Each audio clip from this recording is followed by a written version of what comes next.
So as I was praying about what to share, the Lord spoke to my heart, and He led me to the story of Mary. And I was thinking, Lord, it's very cliche. Every Mother's Day, people talk about Mother Mary, and I don't want to do it. So I waited and waited, and I was trying to suggest some things to him. And at one point, I said, I don't even want to do it, because I was getting so stressed. Then the Lord said, calm down, just do what I tell you to do. So here today, I am here to share what He has put on my heart for each of us. And so anybody here by the name Mary? Any Marys in the house? No? Second name Mary, first name Mary? Oh, there's one Mary. Bless the Lord. Okay. So what I want to share today, actually, Betty sang, He changed my name. So maybe after the service, you're all going to feel like Mary. Maybe you are Mary. And growing up, how many of you excited about Christmas? Yeah? Do you remember Christmas plays? So I used to get very, very excited about Christmas plays. And every year I used to, because they would act out the nativity play. And I was chosen to be angels, from 5, 6, 7, 8 years and all. When I hit teens, I thought, the most coveted role in the entire Christmas play is that of Mary. So when I became a teenager, I thought I will be Mary someday. But I never got to play because I always had short hair. They prefer the girls with long hair and so pretty, and I never fit the bill. So I got very disappointed. They would even make me play Herod because I was very good at memorizing, big lines. And put a mush on me and a beard on me. And I don't know, but years later, in Matthew chapter 12, verse 46 to 50, we see that Mary was there and Jesus was there. And Jesus is with his disciples. And then we see that, we are talking about Matthew 12, 46 to 50. We are talking about Mary. And he says, whoever does my will, the will of my Father in heaven is my brother, my sister, and my mother. Years later, this word comforted me. It gave me a chance to be Mary. Doing His will make us Marys. I don't think Jesus was degrading Mary, but He was giving us a free upgrade to be family. Mary was His family, so we are given a chance to be family. How? By doing His will. And Mary, we see at Annunciation when the angel came and told her, you're going to, this is your mission. You are going to bring Jesus, the Savior, into the world. And did it happen just like that? It happened because she was covered by the Holy Spirit. It was the work of the Holy Spirit. God gave a mission, but He equipped her. He built, He participated, and He helped be what she was called to be. And I was thinking, what about us? And when I look at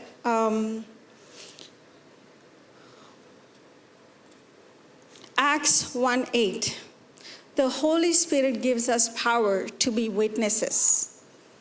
We have the mission to take Jesus to the world, just like Mary did. We are not here to live for a few years, 50, 60, 70 years, have children and just have a house and live out that thing and just die and go to heaven.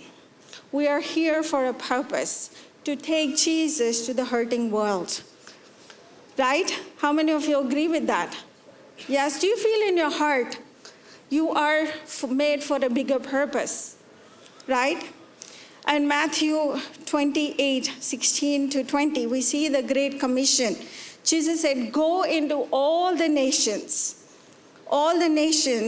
and bear witness, baptizing people in the name of the Father, Son, and the Holy Ghost. And in 1 Corinthians 3:9-17, we are called co-laborers in Christ. Have you ever worked with any building construction laborer or a farm laborers? Yeah? It's hard work. You be in the sun from morning till evening. You get a little bit of rest once in a while. But it is continuous work. And if you're a farmer, you sow in one season, you wait and do all the stuff that you need to do in the waiting season, and it will take a long time for you to see the fruit. When we are co-laborers with Christ, that's what is going to happen to us. We might have to bear the heat of the day. We have to wait, do a lot of waiting for the fruit. 2 Corinthians 5:20, we are ambassadors for Christ. Where do ambassadors go? Do they live in their own country? No. They are representing their country in a foreign land. Right? And whatever they do actually will come back on the whole land. They'll say, if, say, for example, an Indian ambassador goes and does something, and he does something great, they say, Indians, they're very good. They do something stupid, Indians. It's going to reflect. So all of us are comfortable being ambassadors of Christ in the church. We tell one another, witness one another, or to our families sometimes, and mothers to our children. We beat them with the word of God sometimes. But how many of us are willing to go to foreign places? I'm not talking America, Russia, whatever. If you have to go there, please go, but as an ambassador for Christ. But how about in the world, in your offices, in your workplaces, in your institutions? Are you representing Jesus? When your colleague says, my son is sick, think of it. What would Jesus do? He would pray. He would assure of healing. But for us, I can't witness. I'll lose my job. We are afraid. We are not being ambassadors all the way that Jesus wants us to be. Let's check our hearts. Am I being an ambassador, a faithful ambassador? Okay, in this place, wherever we go. We also see Matthew 4:19. We are fishers of men, right?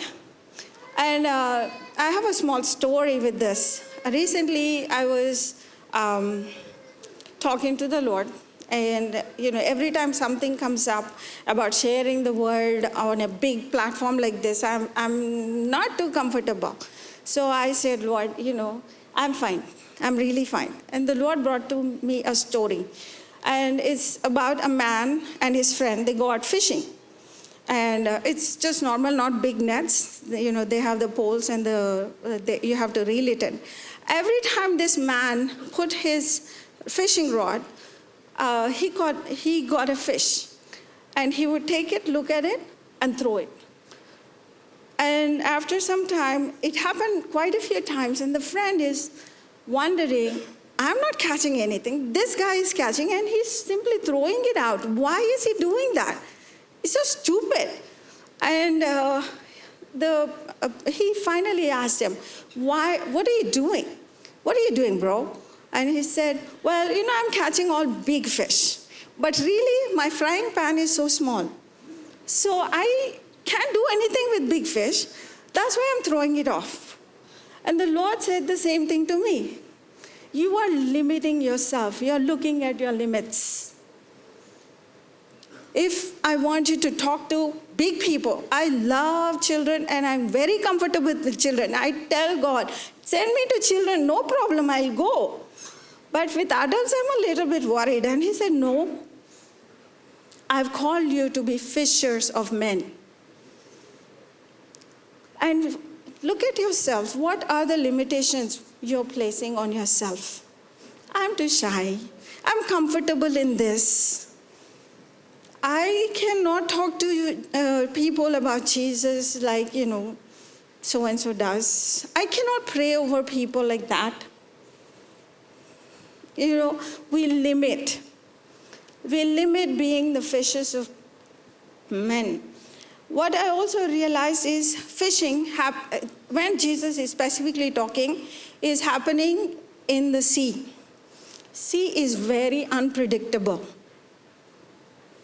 Our times are unpredictable. You know that, right? A lot is unpredictable tomorrow. Right? A lot is going to change. And some of us feel worried. Some are afraid. Some are excited to see what God is going to do because He's sovereign. But how are we placed in our hearts? Simple tips I will give you. When you are traveling in the metro, pray. Say, Lord, I claim all these people. Pray over their lives, blessings, that they would encounter somebody with the love of God. You go to a hospital, you can pray. You sit in the cab, you can talk to the cab driver. That is small things, small frying pans. I think you can do it. Right? So I want us to think Mary was on a mission to bring Jesus. And she was, they said she was pure, right? And holiness matters. A lot of us want to be used by God. Like my brother David Presley preached one day about there's no 99% holiness. So what do? None of us can be in the ministry, do God's work.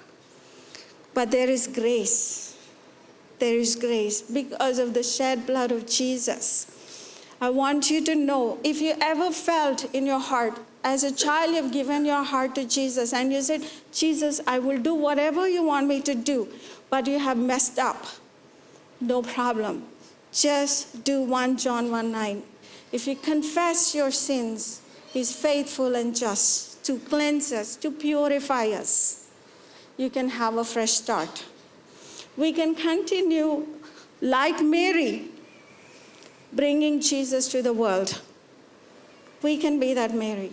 We can be ambassadors. We can be fishermen. We can do the Great Commission. But interesting things about Mary is, the mission, what she was given, she had her ups and downs, right? She has her ups and downs in the sense, think about Luke 2:46-51, the boy Jesus at the temple. Jesus knew his mission, and because she's a mom, moms always think what they know about their kids. And come on, if I lost my child here, I would freak out. And Mary lost Jesus. She lost God's son. I would have freaked out. I wonder how much freaked out she was. And the way she reacted, how could you do this to us? Exactly my thing with my children.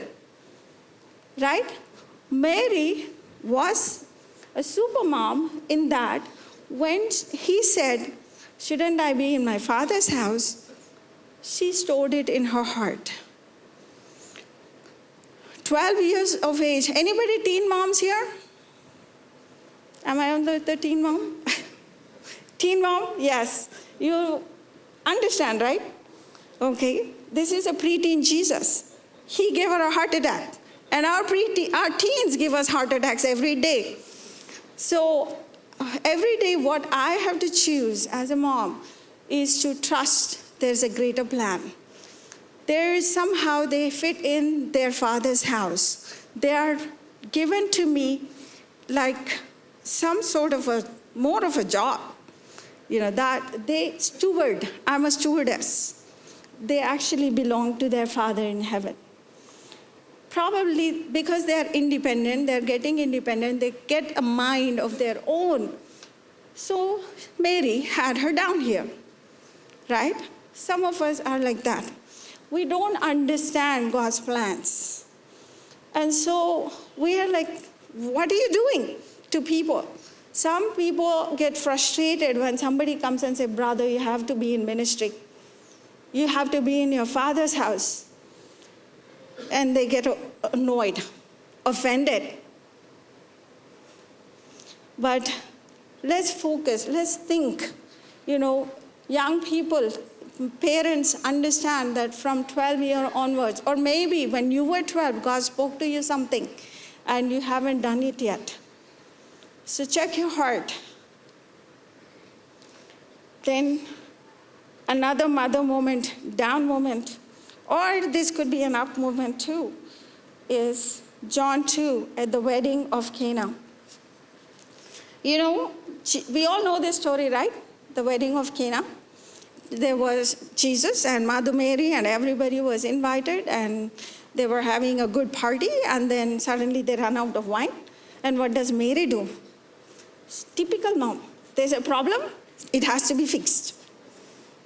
And I have the tendency, and then if there is a problem, I tell my husband, Sean, we'll fix this problem with this. He's like, you cannot fix a problem with another problem. You need a solution. But I feel like, I have to address every problem there is. I take it on myself. And Mary is like that. So she went and she said, they ran out of wine. And of course, Jesus' typical question is, what do you want me to do? My time has not come. Mary has not recognized that Jesus was on a divine calendar. Her timing is off. His timing is perfect. But one thing, we read that Jesus did end up doing the miracle. And, interesting is, he has not done any miracles before that. This is the first miracle that is recorded as Jesus has done. So how did she know he was going to do a miracle? Or how did she know this is a miracle moment? What prompted? She knew who he was and that he could do it. Faith came before miracle. If we put faith before we receive miracle, he will do it. Jesus, when he said, what do you want me to do? It's not my time. He knew he's the Lord of all time. This is my favorite thing about Jesus. He's called who was, who is, and who is to come. He's the Lord of time. He did that miracle because he's the Lord of time and he can turn the time around to fulfill our need. Even if it is not falling into the divine calendar, he will do it for us. Some of us are, worried about so many things. About the future, about the past, about the present. But let us know that this same God, if we will put faith like Mary, he is going to fulfill our need. Amen? We all have experienced that, didn't we? Yes? And then let's look if Mary completed her mission or not. Okay, mission complete? Yes or no? When did her mission end? So we look and we see that the last time, not the last, but the last before last time, Mary is seen with Jesus at his cross. John 19:26-27, right? So Jesus was on the cross. And what did I learn from Mary? Our loved ones have their own crosses. Stick with them like Mary till the purpose of God is done in their life. Stick till the end. We might feel helpless with whatever they're going through. We feel so helpless when all the people who are sharing the gospel up north or anywhere in the world, or our fellow believers being persecuted. We feel helpless. But let's stick with them. Take them to the cross. Place them before the cross. And let the blood of Jesus do the miracles. Raise the people up. Can we do that? Okay, but one thing about being married, we are not mediators. Okay, we are ambassadors, but we are not mediators before God and people. We should not have a savior complex. Okay, let's see in 1 Timothy 2:5-6, it clearly says, "For there is one God and one mediator between God and man, the man Jesus Christ, who gave himself as a ransom for all, to be testified in due time." There is one mediator. His name is Jesus. How is India going to get saved? One thing about Mary, she believed that when the angel said nothing is impossible with God, she believed. Are we believers? Are we believing the same word? Is nothing impossible with God? Is all things possible? Yes. Can India be saved? Is it possible? Amen? So let's look at our own hearts. I prayed and the Lord told me, people are not going to go back the same. I said, why, Lord? I said, because today I'm going to call some people. I don't know why you came here. You casually walked in. You thought a regular Sunday message. But I want you to know that similar to Mary's mission, you are part of the Great Commission. Are you willing to go? You might give excuses. I have a family, I have a job, I'm too young, I'm too old. So many excuses. But there is someone sitting here that God has been nudging you, and you are trying to hide behind your talents and serving even in the church. You are not willing to step out. You are sitting in the frying pan. Can I ask if anybody like me, I have given my life to Jesus. I had two goals in my life, entire life, growing up. I always saw myself as a mom. And although I had a rough path to getting there, God gave me kids. And then I gave my heart to Jesus very, very young, 5, 6, 7 years old. And I told Jesus, I will go where you go. I will do what you tell me. I will tell people about Jesus. And then I messed up. Badly messed up. But then his grace came through. He forgave me. He washed me and made me his bride. And he said, we'll do it together. You don't have to do it alone. So I don't know if anybody here, you've given your heart to Jesus and you have committed your life into ministry. You said, yes, I will follow you. My husband says, where he leads me, I will follow. What he feeds me, I will swallow.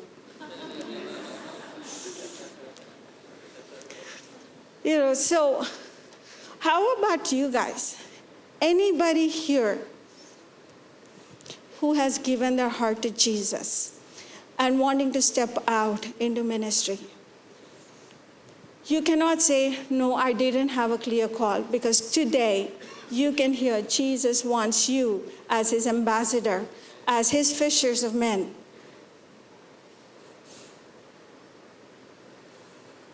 Anybody here?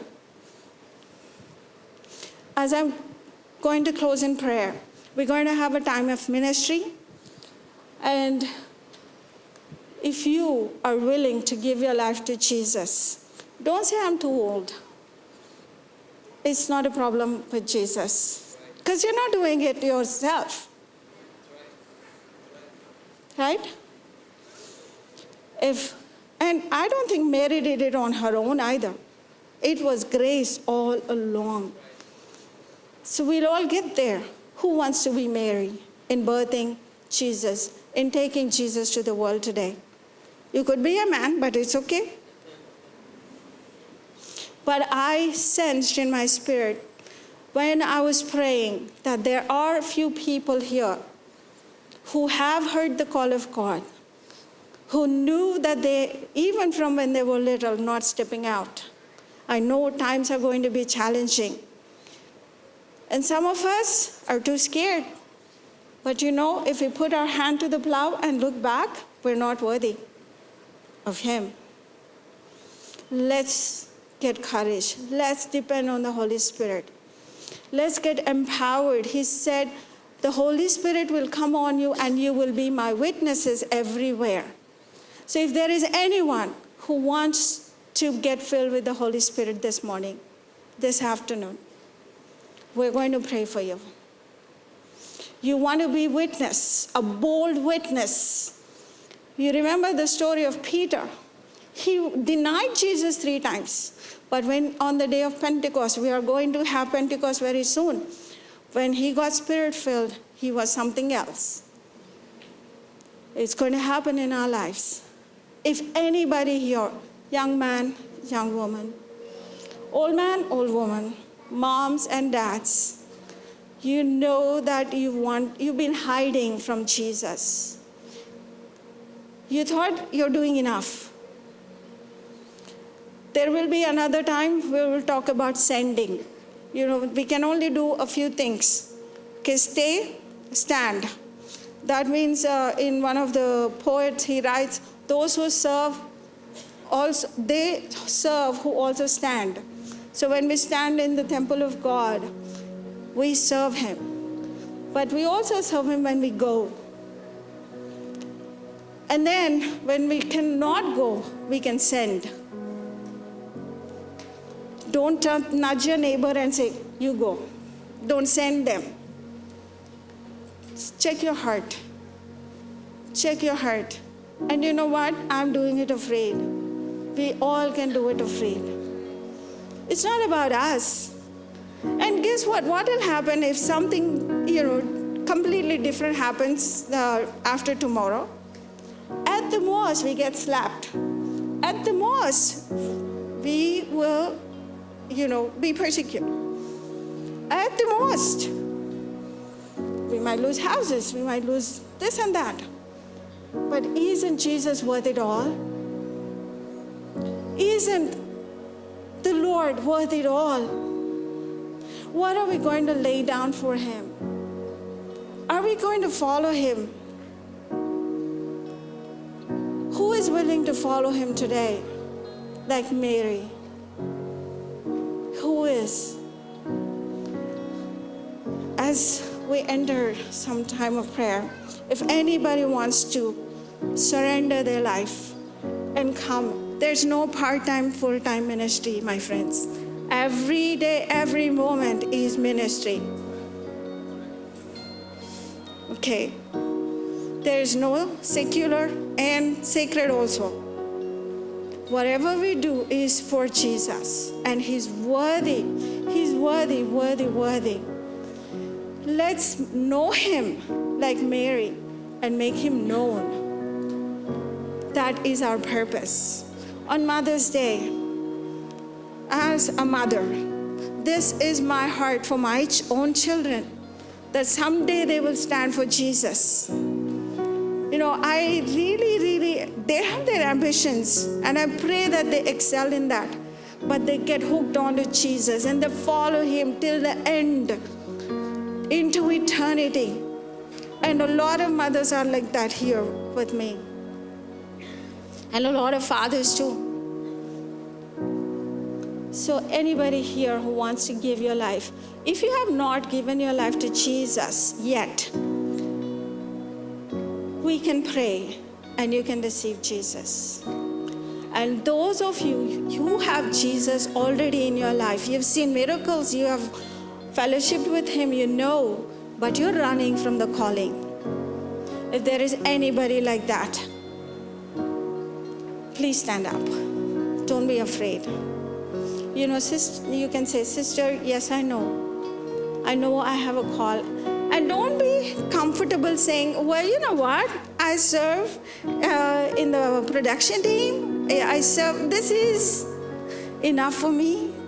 This is what, but there might be more. There might be more. You know, I'm in the ushering team, there might be more. And not only here, actually we are witnesses and ambassadors outside. So how many of us are willing to go outside?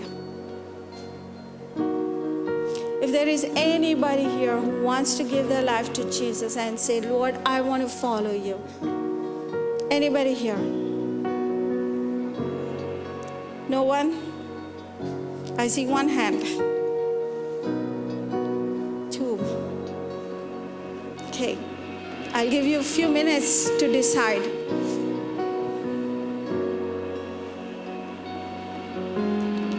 This is specifically for people who want to go into ministry, to take Jesus outside to the hurting. I want to tell you, brothers who stood up, best decision of your life. I know some of you, brother, you are already in the ministry and you're following, but you know what? He's worth it. And he's proud of you. You stand for him today, he's going to stand for you in eternity when we meet him. So let's pray. Father God, in the name of Jesus, we thank you, Lord, that you're calling us Mary. And Lord, you're giving us a mission and a commission to bring Jesus into this world. Lord, I pray that your grace will abound, Lord, even as we make a commitment to follow you through. Lord, I pray that you would increase our faith, increase our love, and give these young men dreams and visions and the path to walk. I praise you, Lord. You said, carry the cross, deny yourself, and follow me. That you would make us the people, Lord. We feel so entitled about so many things, but today we deny ourselves. We take up the cross and we follow you. In Jesus' name.